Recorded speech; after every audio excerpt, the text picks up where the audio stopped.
Hello, you are watching Horror News Roundup, the weekly show where I discuss the latest news in the horror world. Thank you for joining me this week. Now let's begin.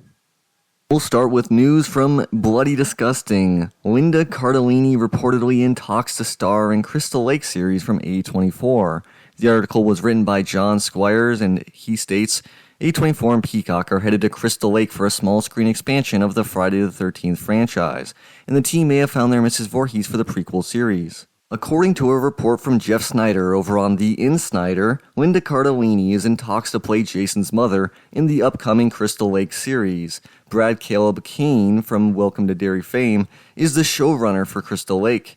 Peacock had given the project a straight-to-series order in 2022, with Crystal Lake being described as an expanded prequel to the original Friday the 13th franchise, featuring both Jason Voorhees and his mother Pamela Voorhees. The project's original showrunner was Brian Fuller, with Fuller's departure leading to a retooling of the series. As a fan of Friday the 13th, I am cautiously optimistic after hearing this news. There's been so many twists and turns with this individual series for Peacock, and after Fuller left, it seemed like, okay, maybe this isn't going to get realized. Now it does seem like there's some momentum, and I love Cardellini, but I am still tempering my expectations just because, I don't think a prequel series is necessary, and I don't really know what they could do that would be so interesting or exciting with it.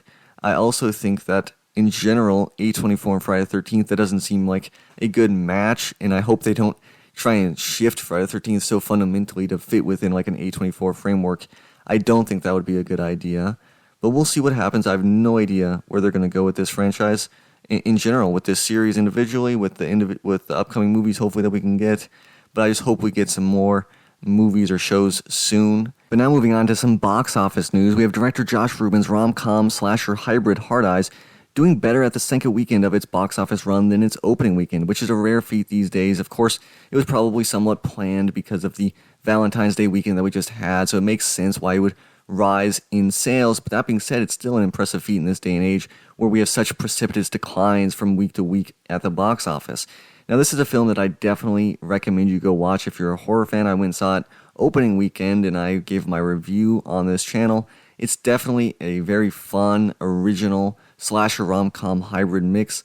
I mean, it takes a lot from so many great films of those subgenres, but it brings it into a new, fresh perspective that I really like. So definitely this is great news. I love when original slasher films or horror films in general do well at the box office. This now brings us to our next piece of news, which is that the Texas Chainsaw Massacre's score will be getting its first release ever. Yes, the original film from back in 1974 score was lost over the years, and now it's been recreated and been released by Waxwork Records. This is extremely exciting news, as I'm a huge fan of that soundtrack. I mean, obviously I love that film. It's one of the best horror films of all time. I think almost any horror fan would tell you the same, and it's crazy that it's had such staying power for over like 50 years at this point.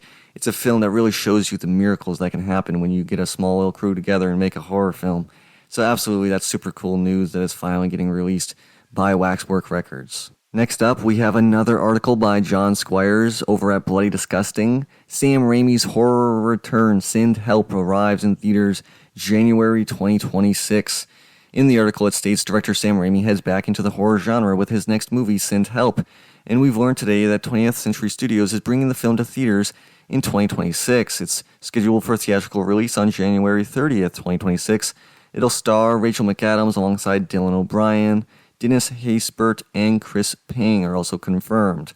That is really exciting. We also have news that Damian Shannon and Mark Swift, who wrote Freddy vs. Jason and the Friday the 13th 2009 remake, wrote the screenplay.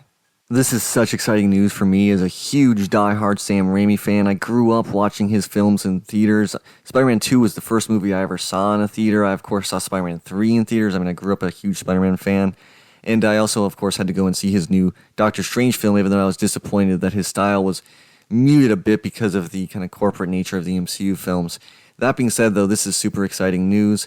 I mean, Swift and Shannon, okay, maybe not the best writers, but I trust in Sam Raimi, and they can make dumb, fun movies. And Sam Raimi's someone who doesn't really need a super strong screenplay when it comes to his horror films, because he has such an awesome, energetic style, and I can't wait to see that on the big screen again. So absolutely, super exciting news. Send Help, we'll see how that turns out, but I'll definitely be there in 2026. Next up, we have yet another article by John Squires over at Bloody Disgusting. He's very prolific. Shout out to him. Bloody Press releasing Tim Wagner's Terrifier 3 novelization this year. So I will just admit I'm not a big fan of the Terrifier films. I've seen the first two, and at some point I'll probably see the third one as well, but I remember really not liking the first one after I watched it, but deciding to give the second one a chance because I heard so many good things about it. It has such a huge fan base and everything, and everyone was saying it was so much better than the first. And it is better than the first film, but that's not saying much. It's still not a great film, way overall, all that kind of stuff.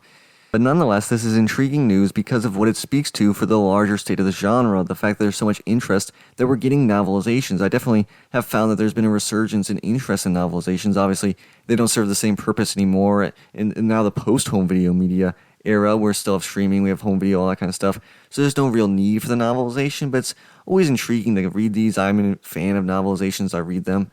So I definitely can understand the appeal of wanting to see how your favorite movies translate into the written word and to experience them in a new way, in a new format, and to get a different writer's interpretation of the same events, the way that they can add little details or add whole new aspects of the story. It's always interesting to kind of see how that goes. And so if you're a Terrifier 3 fan, that's exciting news. I'm definitely not a fan of the Terrifier franchise to this point, but that's cool that they're getting a novelization nonetheless. Next up, a new trailer was dropped for a film called Bring Her Back, which is going to be the next film from the Philip Poe brothers, the directors behind Talk to Me, which is a film that I enjoyed. Sally Hawkins stars in the film as a witch. The trailer is intriguing. You don't really see a lot of about what's going on in the film, which I always like. Trailers that give you the vibe of a film without spoiling too many plot details. I think that's kind of a lost art in our day and age where there's so much stuff spoiled in trailers. But that being said, I do enjoy Talk to Me. This trailer looks intriguing. It seems spooky and scary, and I always am down for an A24 horror movie, so definitely a film that I'm going to keep my eye on as it continues to get closer to release. Next up, we have an article from Amber T over at Fangoria. Bong Joon-Ho is ready to make his next horror movie. The Oscar-winning director describes his life project as an action horror set in the Seoul subway. So there's not a lot of details in this article. It was just during a promotional tour for his latest film, Mickey 17, in which Bong Joon-Ho spoke about his desire to make this horror film. It's very vague. He states, "We're running through the underground section of the subway. In the car next to us, people wearing similar clothes start to come over to our side. We're running. A lot of people start to come over to our side." That's it. So there's not really a lot of detail, but it sounds intriguing. And it kind of reminds a lot of people, obviously, of like Train to Busan, and just the frenetic action of that kind of movie is always fun. South Korea has definitely had some very solid horror films in the recent past, so I'm definitely going to be intrigued to see this one, not just for the country's output, but I'm a big fan of his work as well. Memories of Murder is a beautiful film.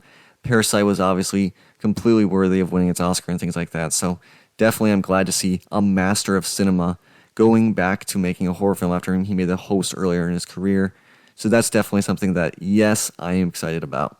Also, it continues to speak to this new golden age I keep talking about, how we have so many great directors that look at him. He's gone on, he's won Oscars, he continues to explore different genres and different types of movies, but he's nonetheless drawn to a horror film as his life project.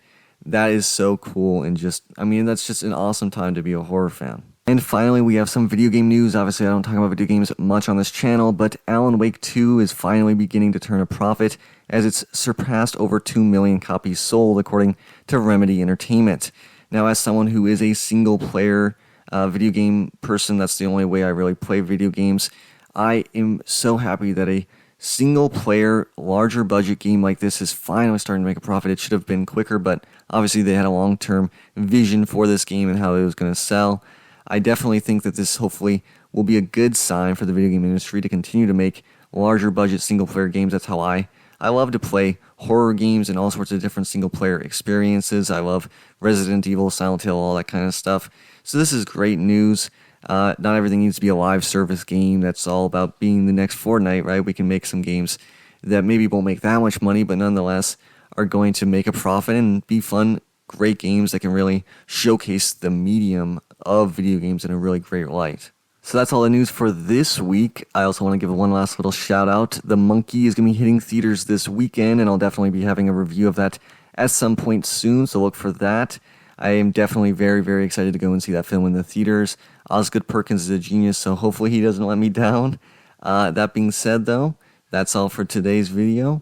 Thank you so much for watching, and see you next time.